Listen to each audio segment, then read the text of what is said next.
Today, I am announcing that my office is filing an application for a warrant of arrest before the pre-trial chamber of the International Criminal Court in the situation in Bangladesh, Myanmar, in a team led by senior lawyer and head of the unified team, Mr. Esafal, who stands beside me.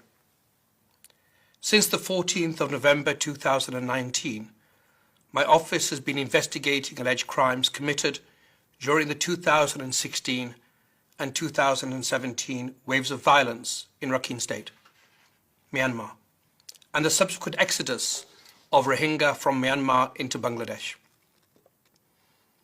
After an extensive investigation and careful review of the evidence collected, my office has concluded that there are reasonable grounds to believe that Senior General and Acting President Min Aung Hlaing, Commander-in-Chief of the Myanmar Defence Services, bears criminal responsibility for the crimes against humanity of deportation and persecution of the Rohingya committed in Myanmar and in part of Bangladesh between the 25th of August 2017 and the 31st of December 2017 by members of the Armed Forces of Myanmar, the Tatmadaw, supported by the police, border guard police, as well as non-Rohingya civilians. This is the first application for an arrest warrant against a high-level Myanmar government official that my office is filing. More will follow. Today's application is the outcome of an independent and impartial investigation based upon a wide variety of evidence from numerous sources, such as witness testimonies, including from insider witnesses, and authenticated, credible photographic and video materials. In pursuing its investigation, the office has benefited from crucial support of different states and organizations.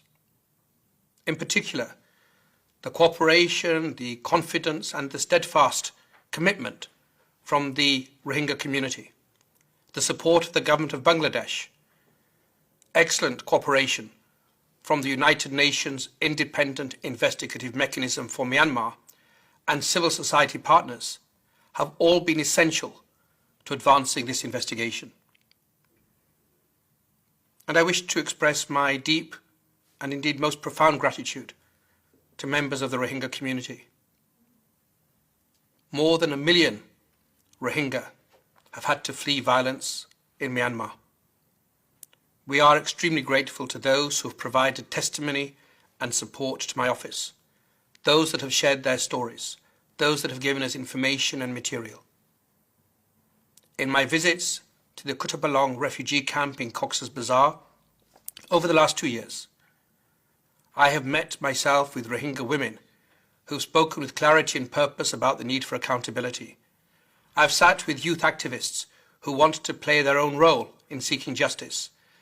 I've spoken to men, old and the sick, who are joined together in demanding to be seen and to have accountability for what befell them. Our work, the work of my office, the work of this International Criminal Court, seeks to vindicate their resilience and the hope in the power of the law. It is now for the judges of the International Criminal Court to determine whether this application meets the necessary standard for the issuance of an arrest warrant. In the event that the independent judges of the ICC issue the requested warrant, I will coordinate closely with the registrar of the court in all efforts to arrest the named individual. I request state parties to the Rome Statute to fully cooperate with the court in enforcing any judicial decision that may be issued. And I particularly welcome support from non-state parties, particularly in South Asia and Southeast Asia regions, considering that this crisis in Myanmar in 2016 and 2017 has had and continues to have profound effects across the region. When I first travelled to Bangladesh, I announced that I would seek to accelerate my team's investigation, and I committed to providing additional resources in that effort. Since then, the Office has increased evidence collection and analysis and enhanced its field presence in Bangladesh. Today marks a culmination of this stage of our work.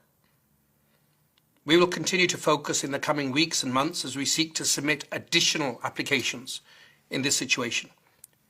In doing so, we will seek to show that the Rohingya have not been forgotten, that they, like all people around the world, deserve and are entitled to the protection of the law.